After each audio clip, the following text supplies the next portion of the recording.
Hola a todos. Mi nombre es Elena, y a los 28 años, mientras las contracciones del parto sacudían mi cuerpo, mis propios padres me dejaron abandonada en el arcén de una autopista.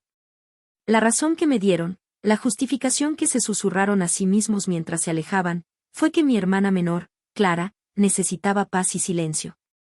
Su migraña era, al parecer, una emergencia de mayor categoría que el inminente nacimiento de su primer nieto.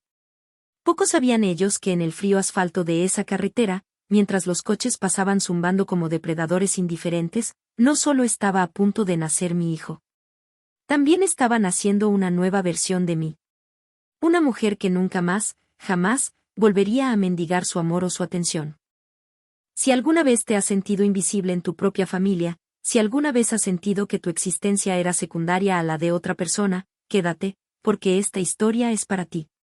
Me encantaría saber desde dónde me están viendo, así que déjenmelo en los comentarios. Y si mi viaje resuena con ustedes, por favor, denle al botón de me gusta, y suscríbanse al canal, porque lo que estoy a punto de contarles es la crónica de cómo rompí mis cadenas y los hice rogar. Antes de llegar a ese momento que partió mi vida en dos, necesitan entender el ecosistema en el que crecí. Mi familia no era un hogar, era un santuario. Y en el centro de ese santuario, en un altar de seda y preocupación perpetua, reinaba mi hermana Clara. Clara era 2 años menor que yo, y desde que tengo uso de razón, fue catalogada como frágil. No era una niña traviesa, era sensible. No tenía berrinches, sufría episodios nerviosos. Sus dolores de cabeza no eran comunes, eran migrañas debilitantes. Mis padres, Ricardo e Isabel, no eran simplemente padres para ella, eran sus guardianes, sus sumos sacerdotes, dedicando sus vidas a la misión de proteger a Clara del mundo. Y de mí. Mi infancia fue una sinfonía de susurros. SHHH, Elena, no hagas tanto ruido, Clara está descansando. Elena, cariño, ¿podrías jugar afuera? Tu hermana necesita tranquilidad. No, no podemos ir al parque de diversiones hoy, la estimulación es demasiada para Clara. Mis logros eran recibidos con una alegría apagada, una celebración que siempre venía con una advertencia. Cuando gané el concurso de ortografía de la escuela en 3er grado, mi padre me abrazó en el pasillo, lejos de la sala de estar. Estoy tan orgulloso de ti, mi niña, me susurró, pero no hagamos un gran alboroto. Tu hermana tuvo un día difícil en la escuela y no queremos que se sienta presionada o comparada. Mi trofeo de plástico dorado fue colocado en la estantería más alta de mi habitación, casi fuera de la vista, un pequeño secreto brillante que solo yo celebraba. Mientras yo aprendía a reprimir mi risa, a caminar de puntillas y a celebrar mis victorias en silencio, Clara aprendía el poder de su fragilidad. Un suspiro dramático podía cancelar una cena familiar. Unas lágrimas bien sincronizadas podían desviar toda la atención y los recursos hacia ella. No creo que fuera malvada, no de una manera consciente y calculada, al menos no entonces. Simplemente era una criatura moldeada por su entorno. Se le enseñó que su malestar era el centro del universo familiar, y ella aprendió la lección a la perfección. Vivía en una burbuja de consideración y cuidado que mis padres inflaban cada día con sus sacrificios y, por extensión, con los míos. Recuerdo una vez, tendría unos 15 años, cuando mi profesor de arte, el señor Morales, me animó a presentar una de mis pinturas a un concurso regional para jóvenes artistas. Estaba exultante. Era la primera vez que sentía que algo que yo hacía, algo que venía de mi alma, era digno de ser visto. Corrí a casa, con el formulario de inscripción en la mano, el corazón latiéndome con una esperanza que me hacía sentir ligera. Encontré a mis padres en la cocina, hablando en voz baja sobre la última crisis de Clara, una nota mediocre en un examen de biología que, según ella, era culpa del estrés insoportable que sentía. Esperé pacientemente a que terminaran su cónclave. Cuando finalmente hubo una pausa, saqué el formulario. Mamá, papá, miren esto. El señor Morales cree que tengo una oportunidad real de ganar. Mi madre tomó el papel, sus ojos lo escanearon sin verlo realmente. Su mente seguía en la habitación de al lado, con Clara. Oh, qué bien, cariño, dijo con una sonrisa forzada. Mi padre fue más directo. Elena, es maravilloso, de verdad. Pero ¿sabes cómo se pone Clara con estas cosas? Se siente tan presionada por sus propios estudios. Si tú ganas, podría sentir que ella no es lo suficientemente buena. Tal vez sea mejor dejarlo para otro año. La ligereza en mi pecho se convirtió en una piedra de plomo. No discutí. No lloré, al menos no delante de ellos. Simplemente asentí, tomé el formulario de la mano de mi madre y lo rompí en pedazos pequeños y ordenados una vez que estuve a salvo en mi habitación. Esa noche, mientras escuchaba a mi madre consolar a Clara a través de la pared, diciéndole que una nota no la definía, yo miraba mi pintura, un paisaje vibrante y lleno de vida, y sentía como sus colores se atenuaban, volviéndose tan grises como mi propio futuro percibido. Aprendí esa noche que mi luz tenía que ser atenuada para que la vela parpadeante de Clara no se apagara. Este patrón continuó hasta la edad adulta. Mi decisión de ir a la universidad en otra ciudad fue recibida casi como una traición. ¿Quién cuidará de Clara si tiene una crisis?, preguntó mi madre, con genuina angustia en su voz. Como si yo, su otra hija, fuera un personal de apoyo no remunerado. Cuando conocí a Leo, el hombre que se convertiría en mi marido, la introducción a mi familia fue una prueba de fuego. Le di un manual de instrucciones no escrito: no hables demasiado alto, no hagas chistes demasiado complejos que puedan confundirla, y si se toca la sien, cambia de tema inmediatamente.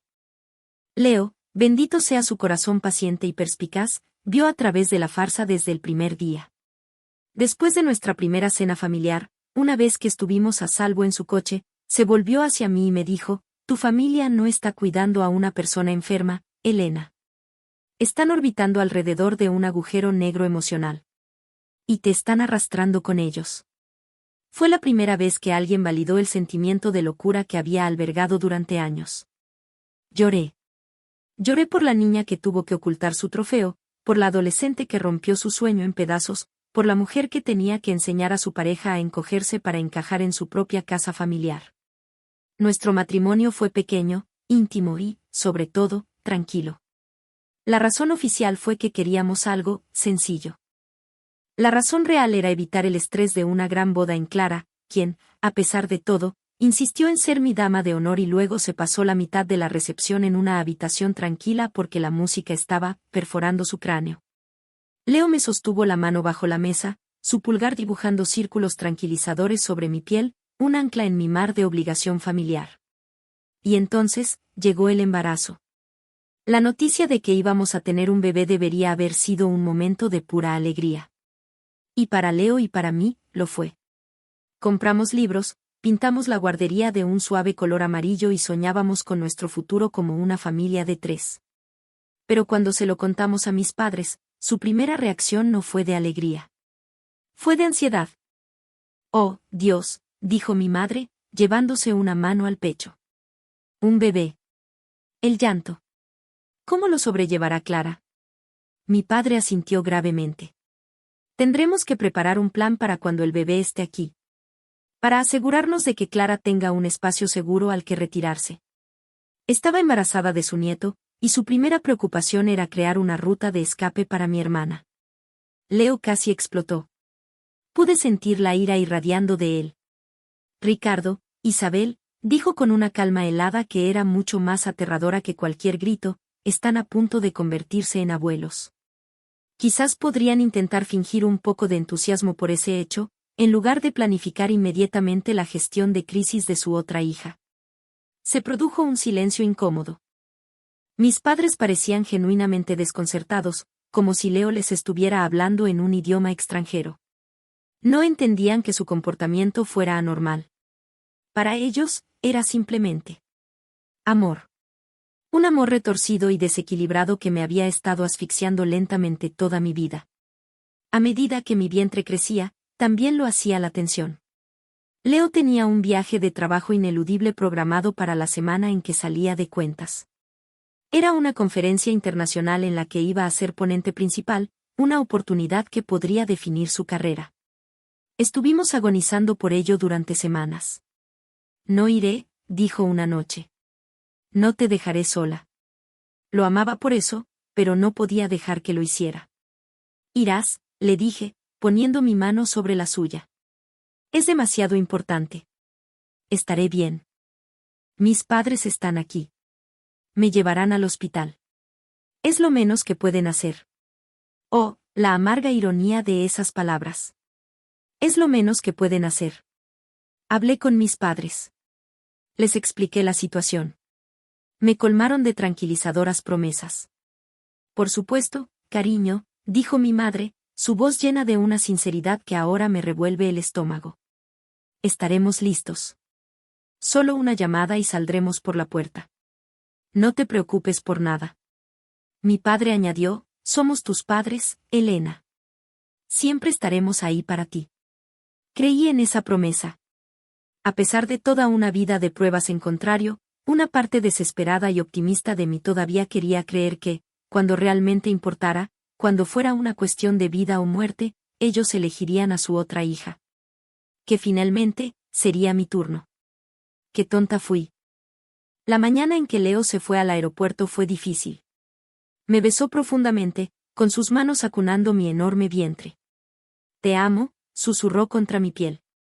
A los dos. Llama por cualquier cosa. Fingiré una emergencia médica y tomaré el primer avión de vuelta. Me reí, aunque mis ojos estaban llorosos. Estaremos bien. Ve y sé brillante. Te llamaré en cuanto sienta el más mínimo pinchazo. Lo vi irse, un nudo de aprensión en mi garganta que atribuía a las hormonas del embarazo. Esa noche, sucedió. Eran las 2 de la madrugada. Me desperté con una extraña sensación de humedad, seguida de un cólico sordo y persistente en la parte baja de mi espalda. Me levanté de la cama y entonces lo supe. Mi fuente se había roto. Un torrente de emoción me recorrió, miedo, excitación, pánico. Mi bebé venía. Mi primer instinto fue llamar a Leo, pero luego recordé que estaría en pleno vuelo, incomunicado en algún lugar sobre el Atlántico. Así que respiré hondo, agarré mi teléfono y marqué el número de mis padres, el número que se suponía que era mi salvavidas. Mi madre contestó al segundo tono, su voz somnolienta y alarmada. ¿Elena? ¿Qué pasa? ¿Estás bien? Mamá, dije, tratando de mantener mi voz firme a pesar del temblor que la recorría. Es la hora. Se me rompió la fuente. Hubo una pausa, y en esa breve fracción de segundo de silencio, pude escuchar el sonido de un universo cambiando de rumbo. Oh, Dios mío. De acuerdo, cariño. Tranquila. Ya vamos para allá. Vístete y ten tu bolso listo. Colgué, sintiendo una oleada de alivio. Lo estaban haciendo. Estaban cumpliendo su promesa. Estaban viniendo por mí. Pasaron 45 minutos. 45 minutos que se sintieron como 45 años. Cada minuto que pasaba, las contracciones se hacían más fuertes, más agudas, robándome el aliento. Pasé de caminar por la sala a apoyarme en los muebles, respirando con dificultad. ¿Dónde estaban? Vivían a solo 15 minutos de distancia. Empecé a sentir pánico. ¿Y si se habían vuelto a dormir? ¿Y si habían tenido un accidente? Justo cuando estaba a punto de volver a llamar, vi los faros de su coche inundar mi entrada. El alivio fue tan intenso que casi me dobló por la mitad. Pero cuando la puerta del coche se abrió, mi alivio se evaporó y fue reemplazado por una fría y familiar premonición. Mi padre salió del lado del conductor, con el rostro tenso y preocupado. Mi madre salió del lado del copiloto. Y luego, la puerta trasera se abrió, y de ella emergió lentamente mi hermana Clara, envuelta en una manta como una convaleciente, con una mano permanentemente pegada a su frente. Tuvo una noche terrible, susurró mi madre mientras me ayudaba a bajar los escalones del porche. Una de sus peores migrañas. No podíamos dejarla sola. Dentro de mi cabeza, una voz gritaba, ¿por qué está ella aquí? ¿Por qué, en este momento de todos los momentos posibles, tiene que estar ella aquí? Pero no dije nada. Estaba demasiado concentrada en la siguiente contracción que se apoderaba de mi cuerpo. Me metieron en el asiento trasero, junto a Clara. El aire en el coche era espeso, cargado con el perfume del analgésico de mentol de Clara y la tensión palpable de mis padres. El viaje al hospital fue una tortura surrealista. Mi padre conducía con una rigidez de hombre que lleva una carga explosiva. Mi madre, desde el asiento del copiloto, se giraba constantemente, pero no para mirarme a mí. Sus ojos estaban fijos en Clara. ¿Necesitas algo, cariño? ¿Quieres que bajemos la ventanilla? La música está demasiado alta. La radio estaba apagada. El único sonido era el zumbido de los neumáticos sobre el asfalto, el gemido ocasional de Clara y mis intentos desesperados por respirar a través de las olas de dolor que me golpeaban con una regularidad cada vez mayor. Elena, por favor, un poco más bajo, me siseó mi madre después de que un gemido ahogado se me escapara. Estás alterando a tu hermana. Me quedé helada. ¿Más bajo? Estaba intentando dar a luz a un ser humano. No estaba cantando en un coro. Miré a Clara. Tenía los ojos cerrados, el rostro contorsionado en una máscara de sufrimiento que me resultaba demasiado familiar. Era la misma cara que ponía cuando el pan no era de la marca que le gustaba o cuando llovía en un día que había planeado ir de compras. Y yo, su hermana mayor, doblada por el dolor del parto, tenía que hacerlo en silencio. Traté. Dios sabe que lo intenté. Mordí mi labio inferior hasta que probé el sabor metálico de la sangre. Clavé las uñas en el vinilo del asiento. Conté las farolas que pasaban, convirtiéndolas en un mantre silencioso contra el dolor. Pero el parto no es algo que se pueda razonar o silenciar. Es una fuerza primordial, una tormenta que se apodera de tu cuerpo. Y la tormenta dentro de mí estaba llegando a su punto álgido. Una contracción, más grande y feroz que todas las anteriores, me golpeó como un rayo. No hubo forma de contenerla. Un grito desgarrador, animal, se me arrancó de la garganta. Fue un sonido de puro e innegable dolor. Y ese sonido fue la cerilla que prendió fuego a nuestro pequeño y frágil mundo. Clara se incorporó de golpe, chillando. No era un gemido, era un chillido agudo y penetrante. No puedo. No puedo soportarlo. El ruido. Mi cabeza va a explotar. Sáquenme de aquí. Ahora. Era puro teatro, lo sabía en algún rincón racional de mi cerebro, pero fue un teatro devastadoramente efectivo. Mi padre reaccionó como si le hubieran disparado. Giró bruscamente el volante y el coche se desvió hacia el arcén de la autopista con una sacudida que me dejó sin aliento. Las luces rojas de un coche lejano pintaban el interior de nuestro vehículo de un color apocalíptico. Mi padre apagó el motor. El silencio que siguió fue más ruidoso que cualquier grito. Mi madre se giró en su asiento. Su rostro, en la penumbra, era una máscara de desesperación y una pena que no era para mí. Miró más allá de mí, a Clara, que ahora sollozaba histéricamente. Luego, sus ojos se encontraron con los míos. Y lo que vi en ellos me rompió el corazón en 1.000.000 de pedazos irrevocables. No era malicia. Era peor. Era una elección. Una elección calculada. Elena, dijo, su voz un susurro que apenas se oía por encima de los sollozos de Clara y el rugido del tráfico que pasaba a centímetros de mi puerta. Cariño, lo siento tanto. De verdad que lo siento. Las lágrimas brotaban de sus ojos, pero eran lágrimas de autorrecriminación, no de empatía por mi situación. Tenemos que llevar a Clara a casa. Ahora mismo. El ruido, las luces del coche. Es demasiado para ella. No puede soportarlo. La miré fijamente, incrédula. Las palabras no tenían sentido. Eran como el zumbido de un insecto. Que, logré jadear, mientras otra contracción comenzaba a formarse. El hospital está solo a unos kilómetros de aquí, continuó, su voz cobrando una falsa y terrible practicidad. Puedes ver las luces desde aquí. Llama a una ambulancia. Estarás bien. Eres fuerte. Me estaba hablando como si me hubiera torcido un tobillo, no como si estuviera a punto de dar a luz, sola, en la oscuridad. No, susurré. No pueden.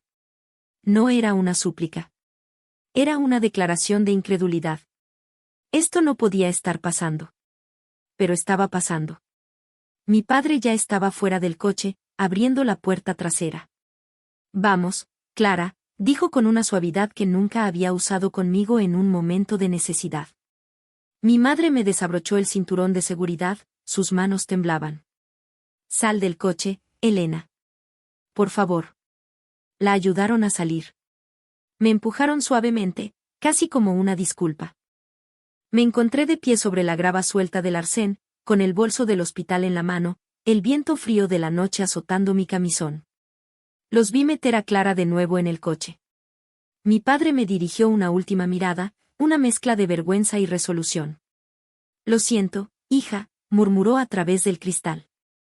Mi madre ni siquiera me miró. Se concentró en acariciar el pelo de Clara. Y entonces, se fueron. El coche se incorporó al tráfico y aceleró, sus luces traseras rojas encogiéndose hasta convertirse en dos pequeños puntos, y luego en nada. Y yo me quedé allí. Sola. Embarazada. En trabajo de parto. En el arcén de una autopista a las 3 de la mañana. El mundo pareció ralentizarse. El rugido de los camiones que pasaban era un sonido sordo y distante. Podía oler el hedor de los gases de escape y el aroma húmedo y terroso de la hierba al borde de la carretera. Otra contracción me dobló por la mitad, y esta vez no hubo nadie para decirme que guardara silencio. Así que grité. Grité de dolor, de miedo y de una rabia tan pura y helada que quemaba más que cualquier contracción. En ese momento, en el borde del abismo, la Elena que siempre había necesitado su aprobación murió. Y de sus cenizas, algo nuevo y mucho más fuerte comenzó a respirar. Durante un minuto que pareció una eternidad, me quedé paralizada. Mi mente se negaba a procesar la enormidad de lo que acababa de ocurrir. Mis padres. Mis propios padres me habían abandonado. No era una metáfora. No era una exageración. Me habían dejado, literalmente, como si fuera un mueble viejo en el día de la basura. La imagen de las luces traseras de su coche desapareciendo en la oscuridad se grabó a fuego en mi cerebro, un símbolo imborrable de mi lugar en su mundo. El dolor de la siguiente contracción me devolvió a la realidad con una sacudida brutal. Era real.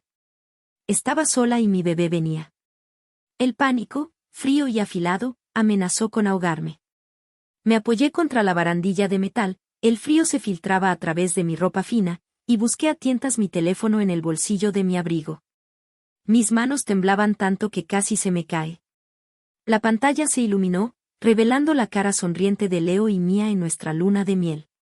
Y debajo, un icono de batería rojo y parpadeante.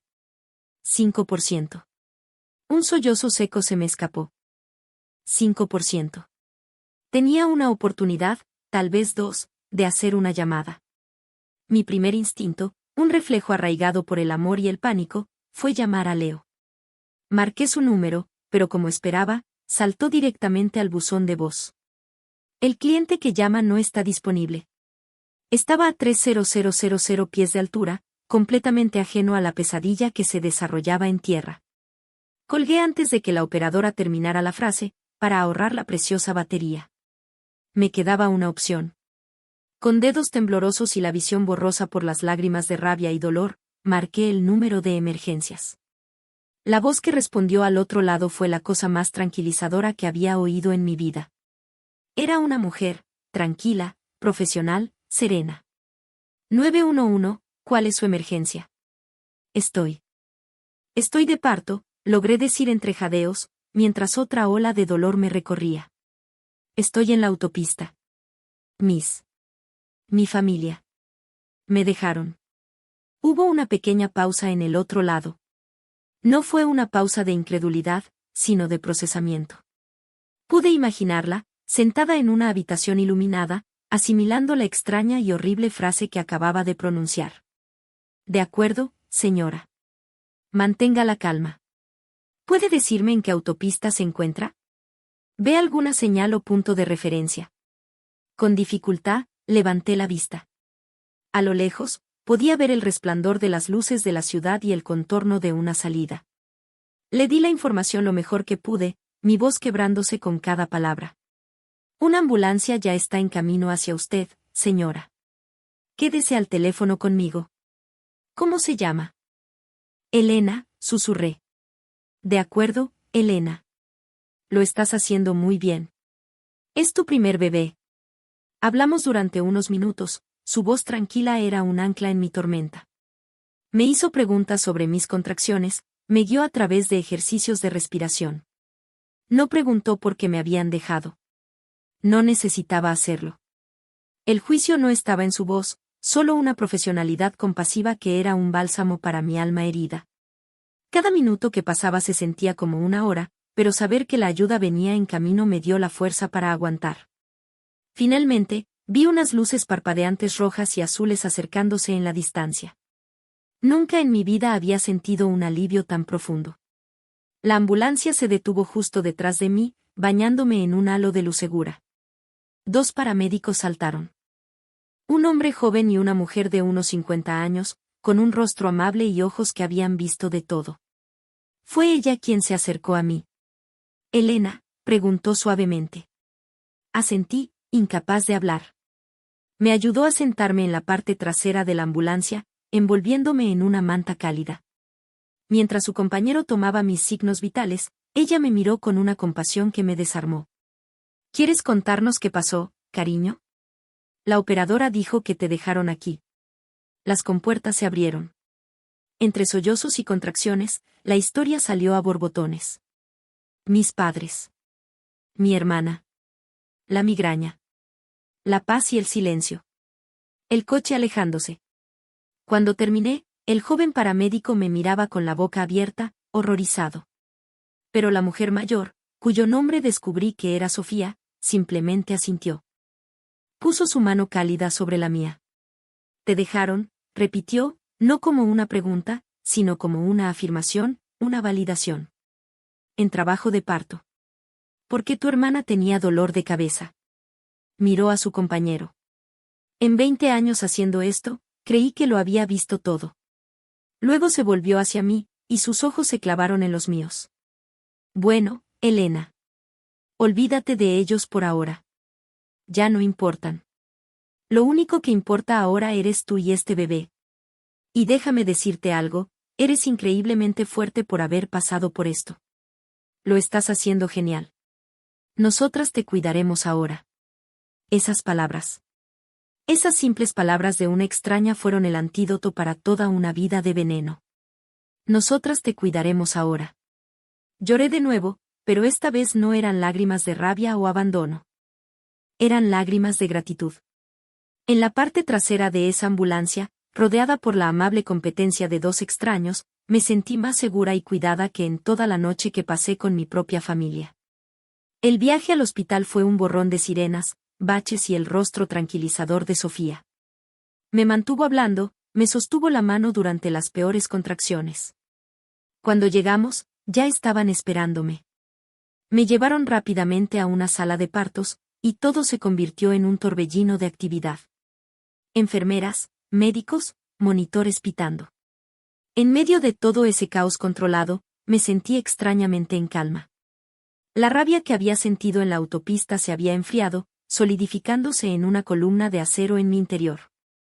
Di a luz a las 6:17 de la mañana. Sola. No estaba Leo para sostenerme la mano, ni mi madre para secarme la frente. Estaba yo, las enfermeras que se convirtieron en mis animadoras, y el recuerdo ardiente de la traición. Y esa traición se convirtió en mi combustible. Cada vez que el dolor amenazaba con abrumarme, pensaba en las luces traseras de ese coche. Cada vez que sentía que no podía más, pensaba en la voz de mi madre diciéndome que bajara la voz. Y empujaba. Empujaba con toda la fuerza de una mujer que había sido despreciada, subestimada y descartada. Y entonces, él estaba aquí. Un pequeño ser humano, arrugado, gritando y absolutamente perfecto. Lo pusieron en mi pecho, y el mundo entero se detuvo. Miré su carita, sus pequeños dedos agarrando los míos, y sentí una oleada de amor tan feroz, tan abrumadora, que me dejó sin aliento. Era mi hijo. Mateo. Y en ese instante, hice un voto silencioso. Le susurré a su pequeño oído, una promesa sagrada solo para nosotros dos. Nunca. Nunca te sentirás secundario. Nunca dudarás de que eres amado. Eres mi mundo entero. Mientras sostenía a Mateo, la enfermera principal, una mujer llamada Grace, entró en la habitación. Me sonrió cálidamente. Lo hiciste increíble, Elena. Eres una estrella de rock. Luego, su expresión se volvió un poco más seria. Tu teléfono ha estado sonando sin parar durante la última hora. Lo dejamos en la mesita de noche. Parece que tu familia está tratando de localizarte. Miré el teléfono.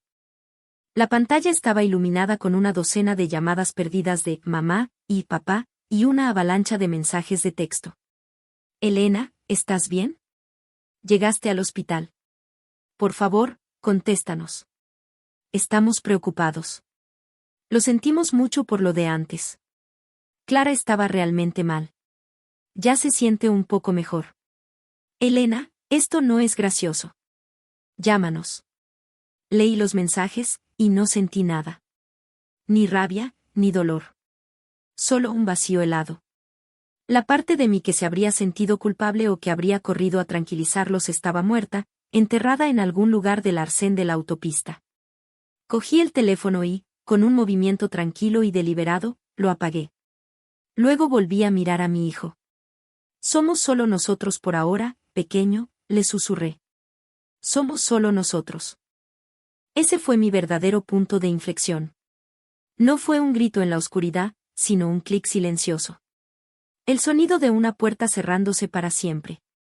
Las horas que siguieron al nacimiento de Mateo fueron un capullo de paz surrealista. El hospital era un zumbido de actividad fuera de mi habitación, pero dentro, el mundo se había reducido al suave sonido de la respiración de mi hijo, el calor de su cuerpo contra el mío y el ritmo constante de mi propio corazón, que por primera vez en mucho tiempo, se sentía como si me perteneciera solo a mí. Ignoré el teléfono apagado en la mesita de noche. No existía. Mis padres no existían. Clara no existía. Solo existíamos Mateo y yo. El mundo exterior irrumpió de nuevo cuando Leo aterrizó. Debió ver la avalancha de llamadas perdidas y mensajes de mi parte, seguidos de horas de silencio, porque cuando finalmente logró comunicarse con la recepción del hospital, sonaba frenético. Media hora después, la puerta de mi habitación se abrió de golpe y él entró, con el rostro pálido por el pánico, todavía con su traje de viaje. Se detuvo en seco al vernos. A mí, sentada en la cama, y al pequeño bulto en mis brazos. El pánico en su rostro se transformó en asombro, luego en una alegría tan pura que iluminó toda la habitación. Elena, susurró, acercándose lentamente, como si temiera que fuéramos un espejismo. Hola, cariño, le dije, mi voz un poco ronca. Me gustaría presentarte a alguien. Este es Mateo. Las lágrimas brotaron de los ojos de Leo mientras miraba a nuestro hijo. Dejó su maletín en el suelo con un ruido sordo y se sentó en el borde de la cama, acariciando la mejilla de Mateo con un dedo tembloroso. ¿Cuándo? ¿Cómo? ¿Estás bien? Pensé. No sabía qué pensar. Tomé una respiración profunda. Sabía que este era el momento. Con Mateo durmiendo pacíficamente en mis brazos, le conté todo. Empecé con la llamada a las 2 de la mañana y terminé con las luces traseras desapareciendo en la oscuridad. Le conté sobre el miedo, el frío, la voz de la operadora del 911, la amabilidad de la paramédico Sofía. Le conté cómo el recuerdo de su traición me había dado la fuerza para dar a luz. Mientras hablaba, el rostro de Leo pasó por una gama de emociones. La alegría se desvaneció, reemplazada por la confusión, luego la incredulidad y finalmente, una rabia fría y oscura que nunca antes había visto en él. Sus manos se cerraron en puños sobre las sábanas del hospital. Sus nudillos estaban blancos. Cuando terminé, la habitación estaba en silencio, a excepción de la suave respiración de nuestro hijo. Leo no dijo nada durante un largo minuto. Simplemente me miró, y luego a Mateo. Finalmente, levantó la vista, y sus ojos eran como dos trozos de hielo. Están muertos para mí, Elena, dijo, su voz era baja y llena de una furia contenida. Se acabó. No los quiero cerca de ti. Y juro por Dios que no los quiero cerca de mi hijo. Su reacción, su validación inmediata e incondicional, fue como un bálsamo para la última herida abierta en mi alma. No hubo dudas, no hubo, bueno, tal vez deberíamos escuchar su versión. Solo un apoyo férreo y absoluto. Lo que importa ahora, continuó, su voz suavizándose mientras tomaba mi mano, somos nosotros tres. Esta es nuestra familia. Aquí mismo. Y yo la protegeré con mi vida.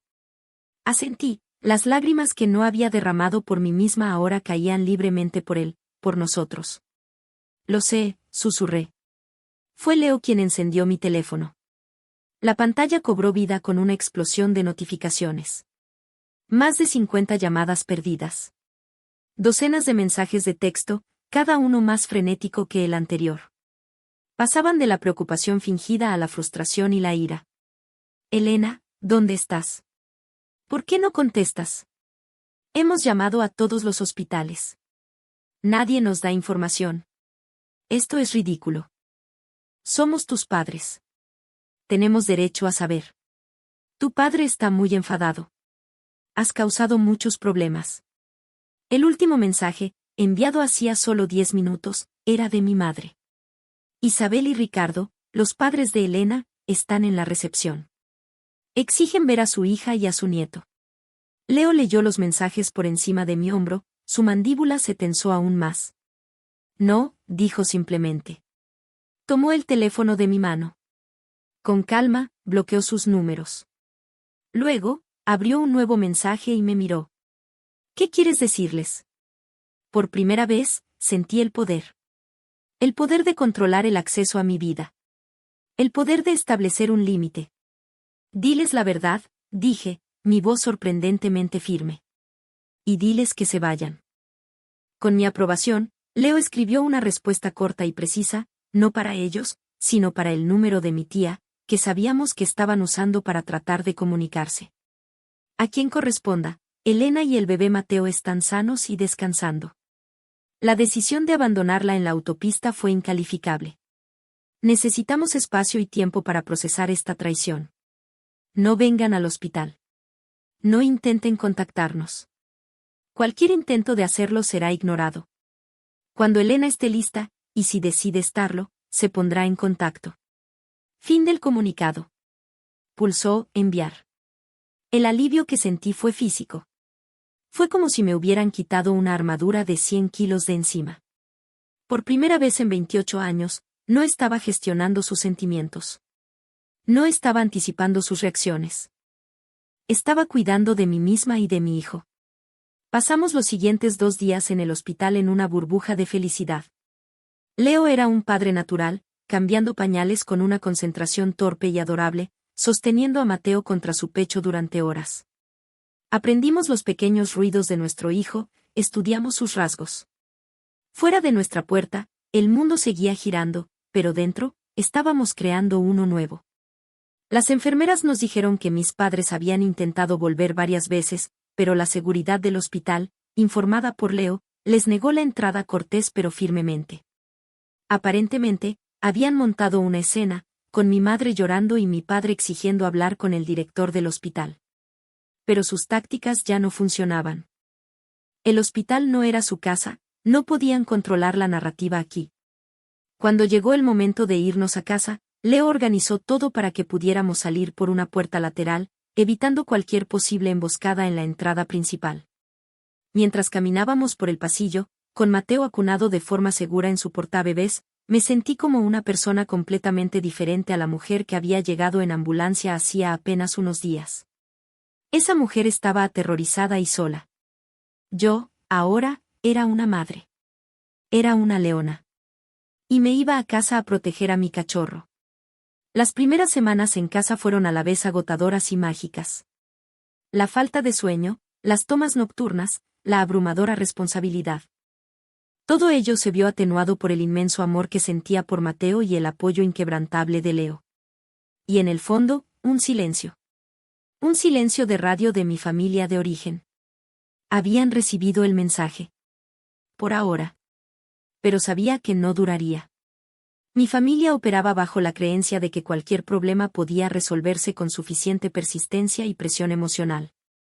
Alrededor de la tercera semana, comenzó el asedio. Primero, fueron flores. Un enorme y ostentoso ramo de lirios llegó a nuestra puerta con una tarjeta. Lo sentimos mucho. Queremos arreglar las cosas. Con amor, mamá y papá. Leo cogió el ramo y lo tiró directamente a la basura. No pueden comprar el perdón, dijo. Luego vinieron las cartas. Cartas escritas a mano, metidas en nuestro buzón. Largas y serpenteantes misivas llenas de justificaciones y autocompasión.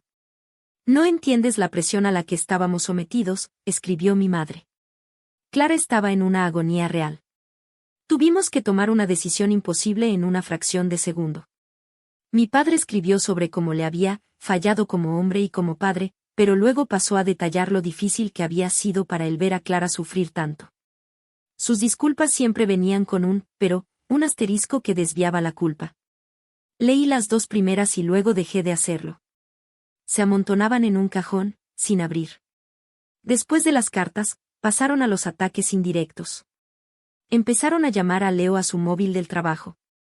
Lo llamaron a la oficina. Dejaron mensajes llorosos con su secretaria. Leo fue un muro de piedra. Este es un asunto familiar privado y les agradecería que respetaran los deseos de mi esposa de no tener contacto en este momento, repetía con una paciencia glacial antes de colgar. El clímax de su campaña llegó un sábado por la tarde, unos 2 meses después del nacimiento de Mateo. Estábamos en la sala de estar. Yo estaba amamantando a Mateo, y Leo leía un libro en el sofá. El timbre sonó. Leo y yo intercambiamos una mirada de aprensión. Se levantó y fue a la puerta. A través del monitor del bebé en la otra habitación, pude escuchar voces ahogadas. La voz de Leo, baja y firme. Y luego, la voz de mi madre, alta y suplicante. Solo queremos verlo, Leo. Solo 1 minuto. Es nuestro nieto. Isabel, te pedimos espacio. Por favor, vete. No tienes derecho a mantenernos alejados de él. Somos su familia. Esta era la voz de mi padre, teñida de una indignación que me revolvió el estómago. Leo no levantó la voz. El derecho a ver a mi hijo es un privilegio que ustedes perdieron en el arcén de una autopista. Ahora, por favor, váyanse de mi propiedad antes de que llame a la policía. Hubo un silencio de asombro. La palabra policía pendía en el aire. Escuché a mi madre sollozar y luego el sonido de sus pasos retirándose. Leo cerró la puerta con un suave clic. Volvió a la sala de estar, con el rostro como una máscara de granito. Se sentó a mi lado y me rodeó con el brazo.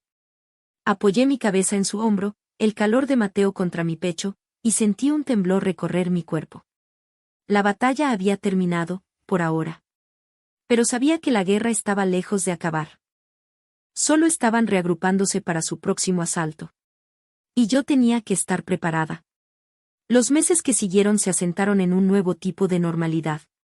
Una normalidad construida dentro de las 4 paredes de nuestra casa, un santuario que Leo y yo protegíamos ferozmente. El silencio de mi familia de origen era una presencia constante, un vacío donde antes había habido obligación y ansiedad. Al principio, se sintió extraño, como un miembro fantasma. Pero poco a poco, ese silencio se convirtió en paz. Por primera vez en mi vida, no tenía que filtrar mis alegrías, moderar mi risa o planificar mi día en torno a la frágil constitución de otra persona. Mi vida era mía. Nuestra vida era nuestra. Vimos a Mateo crecer. Su primera sonrisa, su primer balbuceo, la primera vez que se dio la vuelta.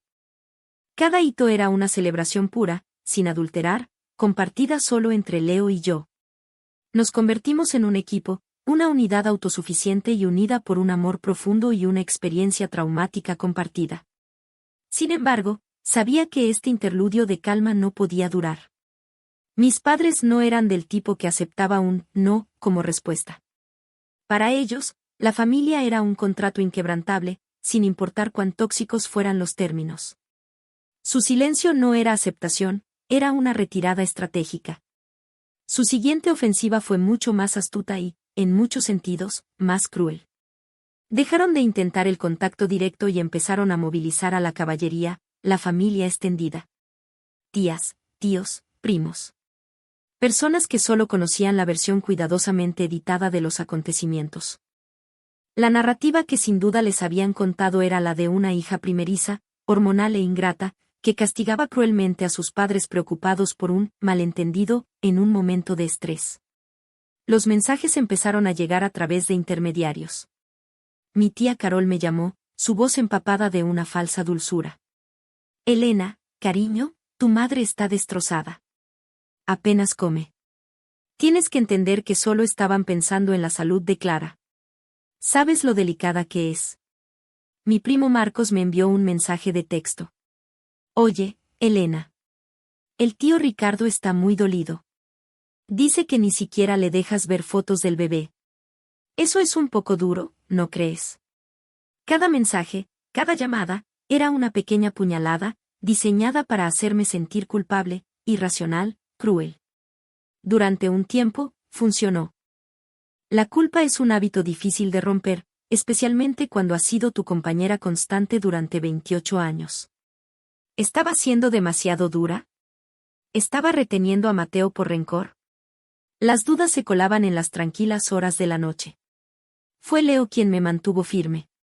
No dejes que te manipulen, Elena, me decía, sosteniéndome mientras yo lloraba de frustración. No hiciste nada malo. Tú eres la víctima aquí. Ellos crearon esta situación, no tú. No les debes una reconciliación fácil. Te deben un arrepentimiento genuino, y hasta ahora, no has recibido nada más que excusas. Tenía razón. Sus disculpas nunca habían sido sobre mi dolor, habían sido sobre su incomodidad.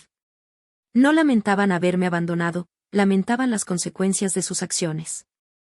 El enfrentamiento final, el que lo cambiaría todo para siempre, llegó justo antes del primer cumpleaños de Mateo. Mis padres, al darse cuenta de que su campaña de presión indirecta no estaba funcionando, decidieron pasar a la opción nuclear, una intervención familiar en toda regla. No me avisaron. Simplemente se presentaron. Era un domingo por la tarde. Leo estaba en el jardín arreglando una valla, y yo estaba en el suelo de la sala de estar, jugando con Mateo entre un mar de bloques de colores. El timbre sonó. Luego, de nuevo, insistentemente. Fruncí el ceño y me levanté, con Mateo en la cadera. Cuando abrí la puerta, mi corazón se hundió. En mi porche no estaban solo mis padres. Estaban mi tía Carol, mi tío Roberto, mi primo Marcos y su esposa. Era un pelotón de fusilamiento emocional, y yo era el objetivo. Mi madre tenía los ojos rojos e hinchados. Mi padre estaba a su lado, con una expresión de sombría determinación. Mi tía Carol me sonrió con lástima. Elena, dijo mi padre, su voz resonando con una autoridad que ya no tenía sobre mí. Necesitamos hablar. Todos nosotros. Antes de que pudiera responder, Leo apareció a mi lado, cubierto de tierra y sudor, con una expresión de furia protectora en su rostro. Creo que dejamos muy claro que no son bienvenidos aquí, dijo, su voz peligrosamente baja. Esto ha ido demasiado lejos, Leo, intervino mi tía Carol. Isabel y Ricardo están sufriendo. Toda la familia está sufriendo. Hay que poner fin a esta tontería. Tontería, repetí, y mi propia voz me sorprendió. No era temblorosa. Era fría. Dura. Ustedes no tienen ni idea de lo que es una tontería. Miré la cara de cada uno de ellos. Vi su juicio, su certeza de que yo era la que estaba equivocada. Y en ese momento, una calma glacial se apoderó de mí. Se acabó el esconderse. Se acabó el protegerlos de la verdad. Si querían una confrontación, se la daría. Pero sería en mis términos. De acuerdo, dije, para sorpresa de todos, incluido Leo. Hablaremos. Entren. Les hice pasar a mi sala de estar, el mismo espacio sagrado donde había estado jugando con mi hijo momentos antes. Se sentaron torpemente en mis sofás, un grupo de intrusos en mi santuario. Leo se quedó de pie a mi lado, un centinela silencioso. Dejé a Mateo en su parque, donde empezó a jugar felizmente con sus juguetes, ajeno a la tormenta que se estaba gestando. Mi padre carraspeó, asumiendo el papel de portavoz. Elena, te hemos reunido aquí porque te queremos. Y porque esta situación. Este distanciamiento. Es insostenible. Tu madre y yo cometimos un error. Estábamos bajo una presión inmensa. Tuvimos que tomar una decisión en una fracción de segundo. No, lo interrumpí. La palabra fue tan cortante que todos se sobresaltaron. No voy a escuchar esa historia otra vez. La conozco de memoria. Es la historia que se cuentan a sí mismos para poder dormir por la noche. Hoy, van a escuchar la historia real. Me puse de pie y caminé lentamente por la habitación, mi mirada pasando de uno a otro. Empecé a hablar, mi voz tranquila, mesurada, pero llena del peso de casi un año de dolor reprimido. Esa noche, no tomaron una decisión en una fracción de segundo. Tomaron la misma decisión que han tomado todos los días de mi vida. Eligieron a Clara. No eligieron su bienestar por encima de mi comodidad. Eligieron su dolor de cabeza por encima de mi trabajo de parto. Eligieron su drama por encima de mi seguridad física. Miré a mi tía Carol. Tía, ¿te contaron que las contracciones me golpeaban cada 3 minutos mientras yo les suplicaba en silencio que no me hicieran daño? ¿O que tuve que morderme el labio hasta sangrar para no alterar a Clara? Su sonrisa vaciló. Me volví hacia mi tío Roberto. ¿Te contaron, tío, cómo se sintió ser dejada en el arcén de una autopista en plena noche, como un pedazo de basura? ¿El miedo de que un camión se desviara? La humillación de tener que explicarle a un operador del 911 que tu propia familia te ha abandonado. Su rostro empezó a perder color.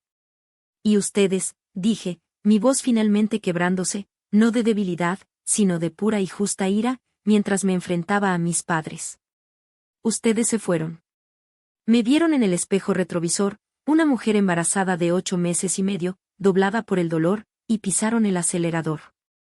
Se fueron a casa, arroparon a Clara en su cama, y probablemente se dijeron a sí mismos que yo estaría bien, porque yo siempre estoy bien. Yo soy la fuerte. La que aguanta. La que no necesita nada. Las lágrimas corrían por mi rostro ahora, pero no me detuve. Pero esa noche, no estaba bien. Estaba aterrorizada. Di a luz a mi hijo sola, en una habitación de hospital estéril, con extraños amables como mi único apoyo.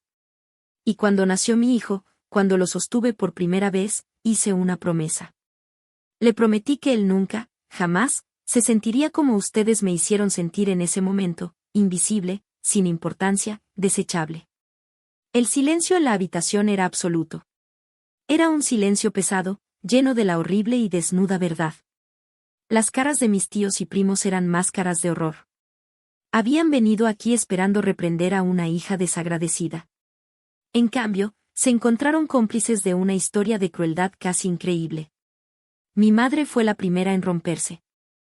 Un sollozo gutural escapó de sus labios. Se cubrió la cara con las manos. Oh, Dios mío, Elena, gimió. Lo siento. Lo siento tanto.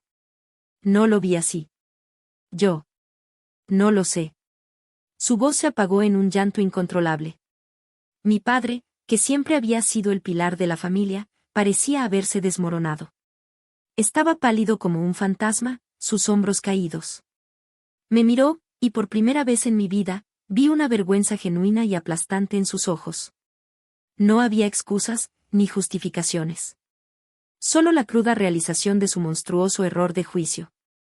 Hija, comenzó, su voz un graznido ronco. Se levantó y dio un paso vacilante hacia mí, con las manos extendidas como un suplicante.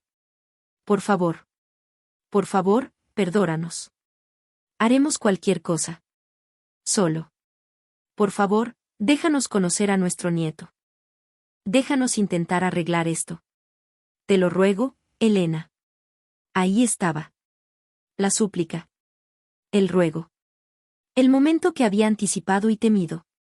Me habían dejado en la autopista, y ahora, en mi sala de estar, se arrodillaban figurativamente ante mí, rogando por la absolución que creían que podían obtener.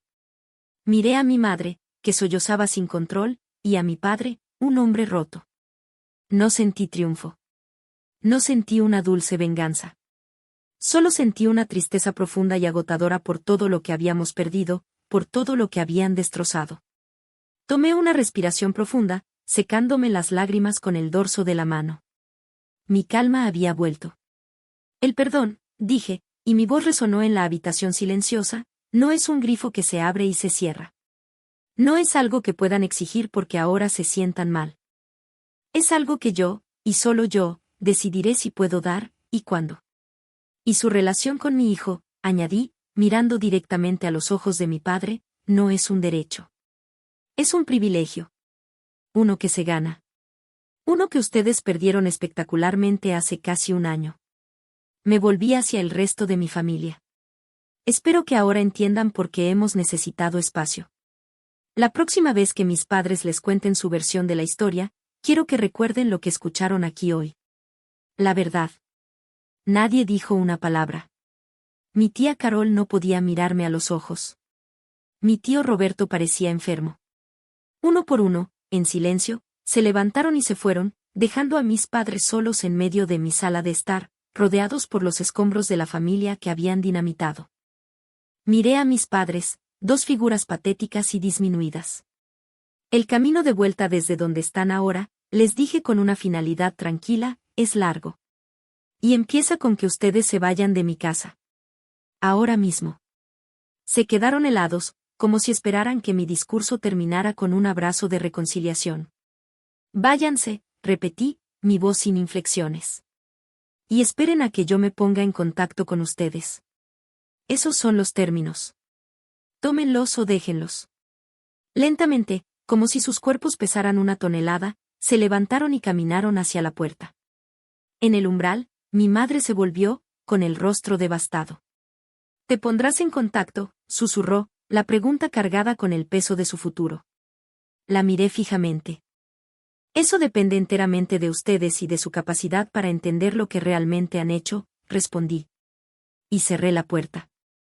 El silencio que quedó después fue diferente. No era la paz de antes, sino el silencio que sigue a una tormenta devastadora. Leo me rodeó con sus brazos por detrás, apoyando su barbilla en mi cabeza. «Estoy tan increíblemente orgulloso de ti», susurró. Fui hacia el parque y saqué a Mateo. Lo abracé con fuerza, inhalando su dulce olor a bebé. Él me sonrió, ajeno a todo. Y mientras lo sostenía, lo supe. La batalla había terminado. Había dicho mi verdad. Había reclamado mi poder. Lo que viniera después, la reconciliación o la distancia permanente, ya no me definía. Yo me definía a mí misma. Y por fin, después de toda una vida caminando en la sombra, estaba de pie, firmemente, en mi propia luz. La confrontación en mi sala de estar no fue un final mágico con un abrazo y lágrimas de alegría. Fue el comienzo de algo mucho más complicado y real, la lenta y dolorosa reconstrucción de una relación desde sus cimientos dinamitados. En las semanas que siguieron, respetaron mi silencio. No hubo llamadas, ni cartas, ni visitas sorpresa. Por primera vez, parecían entender que las reglas del juego habían cambiado permanentemente. Yo tenía el control. Mi primer paso fue establecer los términos de cualquier posible reconciliación. Un mes después de la intervención, les envié un correo electrónico. Era corto y al grano. Les dije que si querían tener alguna posibilidad de formar parte de mi vida o de la de Mateo, había 2 condiciones no negociables. Primero, ambos debían iniciar terapia individual para abordar sus propios problemas y la dinámica familiar tóxica que habían perpetuado. Segundo, Clara también debía buscar ayuda profesional para aprender a manejar su ansiedad y sus problemas de una manera saludable, en lugar de usarla como un arma para controlar a la familia. Les dije que no habría más contacto hasta que me proporcionaran pruebas de que se habían comprometido seriamente con este proceso. La respuesta de mi padre llegó en 1 hora. Hecho. Ya he encontrado un terapeuta. Tu madre hará lo mismo. Hablaremos con Clara. La respuesta de mi madre fue una simple frase: haremos lo que sea necesario, Elena. Fue el primer indicio de que tal vez, solo tal vez, la verdad finalmente había penetrado su armadura de negación. El proceso fue arduo y dolorosamente lento. Durante los siguientes 6 meses, mantuvimos un contacto mínimo. Recibí actualizaciones ocasionales por correo electrónico de mi padre, informándome de sus progresos en terapia. Hablaba de avances y de comprender patrones de comportamiento. Al principio, yo era escéptica, pero poco a poco, noté un cambio en el lenguaje que usaba. Dejó de hablar de tomar una decisión difícil y empezó a usar palabras como nuestra negligencia y nuestro abandono. El verdadero punto de inflexión llegó en el cumpleaños de Mateo. No intentaron venir. En su lugar, llegó un paquete por mensajero. Dentro había un regalo para Mateo, un pequeño coche de madera hecho a mano. Pero debajo, había una carta. Esta vez, era diferente. No había excusas. No había justificaciones. Era una disculpa de 2 páginas, escrita a mano por mi padre y firmada por ambos. Describía, desde su nueva perspectiva terapéutica, cómo su miedo a no ser buenos padres para Clara los había llevado a ser padres terribles para mí. Admitieron que me habían convertido en un satélite invisible que orbitaba alrededor de la estrella problemática de Clara. Se disculparon no solo por la autopista, sino por el trofeo de ortografía, por el concurso de arte, por una vida de pequeñas y grandes traiciones. Nos fallamos a nosotros mismos, pero lo más importante, te fallamos a ti de la manera más profunda posible, concluía la carta. No esperamos tu perdón, pero pasaremos el resto de nuestras vidas tratando de ser dignos de él. Lloré mientras leía esa carta. Eran las palabras que había necesitado oír toda mi vida. Se la leí a Leo, y él, mi roca, simplemente asintió. Es un comienzo, dijo. Un buen comienzo. Unas semanas después, accedí a reunirme con ellos. En un parque público. Un territorio neutral. Cuando llegaron, parecían diferentes. Más viejos, más cansados, pero también más ligeros. No había tensión en sus hombros. La conversación fue torpe al principio. Pero por primera vez, me preguntaron sobre mí. Sobre cómo estaba yo. Sobre cómo estaba Mateo. Sobre mi vida. No intentaron dirigir la conversación hacia ellos mismos ni hacia Clara. Simplemente escucharon. Les pregunté por Clara. Me dijeron que estaba en terapia y que había sido diagnosticada con un trastorno de ansiedad severo y rasgos de personalidad narcisista. Estaba aprendiendo, por primera vez, que el mundo no giraba a su alrededor. No he tenido contacto directo con ella, y no estoy segura de cuándo o si estaré lista para eso. Su disculpa, cuando llegue, tendrá que ser monumental. Pero me sentí aliviada al saber que por fin estaba recibiendo la ayuda que necesitaba, en lugar de la habilitación que siempre había recibido. Nuestra relación hoy es una obra en progreso. Mis padres ven a Mateo una vez cada 2 semanas, durante un par de horas, en mi casa, bajo mi supervisión. Están aprendiendo a ser abuelos. Están aprendiendo a verme como una adulta, como una igual. Hay momentos de la vieja dinámica que intentan colarse, un comentario condescendiente de mi madre, una tendencia de mi padre a querer arreglar algo. Pero ahora, tengo la fuerza para detenerlo en seco. No, no vamos a hacer eso, digo con calma. Y ellos retroceden. Aprenden. Lo más importante que he ganado en este viaje no es una disculpa ni una relación reparada. Es la paz interior. La comprensión de que mi valor no es un reflejo en los ojos de otra persona. No depende de la aprobación de mis padres ni de la validación de nadie. Mi valor es intrínseco. Es la fuerza que me mantuvo en pie en esa autopista. Es el amor que siento por mi hijo. Es la mujer en la que me he convertido, no a pesar de mis cicatrices, sino gracias a ellas. Tengo mi propia familia ahora. Una familia construida sobre el respeto mutuo, el apoyo incondicional y un amor que no exige que nadie se encoja para que otro pueda brillar. Leo, Mateo y yo. Somos un universo completo. Cualquier otra persona, incluidos mis padres, es un visitante bienvenido, siempre y cuando respeten las leyes de nuestro mundo. Así que esa es mi historia. La historia de cómo fui abandonada y cómo, al encontrarme completamente sola, finalmente me encontré a mí misma. La lección que aprendí es que a veces, las personas que se supone que deben protegerte son de las que necesitas ser protegido. Y que el acto más grande de amor propio es trazar una línea en la arena y decir, hasta aquí. No más. ¿Alguna vez te han subestimado o te han hecho sentir invisible? ¿Has tenido que luchar para que tu propia familia reconozca tu valor? Me encantaría leer tus historias en los comentarios. Compartir nuestras experiencias nos hace más fuertes. No olviden darle al botón de me gusta y suscribirse si este viaje resonó con ustedes. Y por favor, recuerden siempre esto, ustedes son los autores de su propia historia. No dejen que nadie más sostenga la pluma. Gracias por escucharme.